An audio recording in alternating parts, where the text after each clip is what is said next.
Claudel Noubissi. Docteur, bonjour et bienvenue. Bonjour et merci pour cette invitation. Comment vous allez? Je vais très bien. Comment est né ce concept On ne pleure pas? Alors, On ne pleure pas découle d'une réalité froide à laquelle j'ai fait face, c'est-à-dire d'avoir investi dans un projet et d'avoir perdu beaucoup d'argent. D'accord.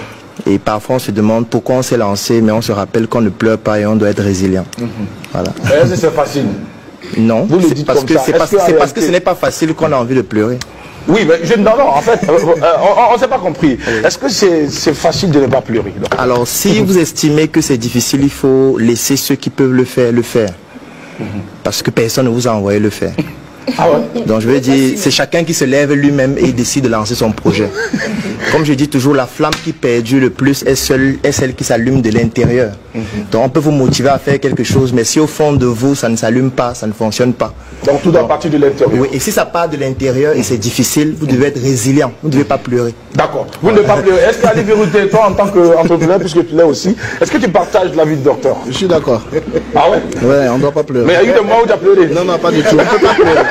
Les yeux deviennent rouges. Les yeux deviennent rouges, mais on ne peut pas. Pleurer à l'intérieur et ne pas montrer ses larmes et être résilient. Oui, je suis voilà, parce qu'il a dit quelque chose de très essentiel. La flamme qui ne s'éteint pas, c'est celle qui vient du fond. C'est-à-dire, les autres là vont s'éteindre, mais celle-là est capable de rallumer les autres qui sont déjà.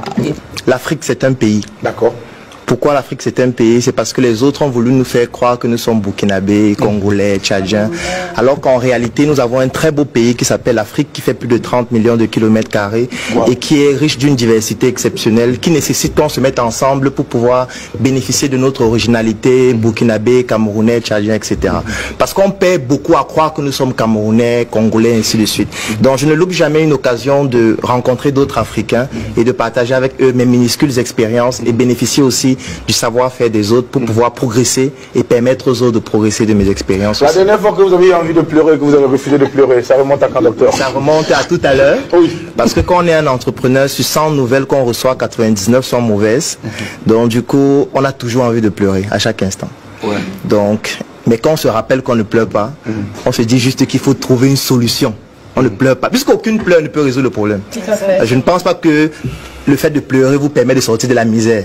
Le fait de pleurer vous permet de payer les salaires ou de payer le bailleur. Donc, que vous pleurez n'importe comment, le bailleur va toujours dire j'ai besoin de mon argent. Donc, après les pleurs, il va toujours falloir chercher la solution. Donc, autant mieux se concentrer sur la solution et gagner du temps. En fait. On ne tient pas. On va applaudir pour le docteur, s'il vous plaît. Alors, merci beaucoup, docteur. Alors, vous avez un message pour tous les participants, pour tous ceux qui désirent participer. Quel est votre message? Regardez cette caméra et lancez l'appel. Alors, le seul message que j'ai à donner, c'est le fait que lorsqu'on est un entrepreneur, on ne peut jamais s'en sortir en étant seul. L'entrepreneur qui comprend les enjeux sait qu'il doit se mettre avec les autres et développer son lobbying. Donc, si vous voulez vous réunir avec d'autres entrepreneurs pour pouvoir faire décoller votre business, on se donne rendez-vous. J'offre 3 mois d'accompagnement sur mesure gratuitement à tous les membres de la Startup Academy. La Startup Academy, c'est cette initiative qui a vu le jour en 2016 et qui est basée sur un trépied que nous appelons le trépied idéologique, qui comporte la sensibilisation en ce qui concerne l'entrepreneuriat, la formation sur tous les métiers et les secteurs d'activité qui tournent autour des opportunités d'affaires et enfin l'investissement dans des projets. Que vous soyez un débutant, un étudiant, un entrepreneur ou alors toute personne qui est intéressée par les affaires, durant cet accompagnement qui va durer 3 mois et qui est entièrement gratuit, vous allez bénéficier de notre retour d'expérience, de notre visibilité et surtout de nos stratégies qui vont permettre à votre projet de pouvoir décoller. Je vais laisser un lien dans la description de cette vidéo et en commentaire.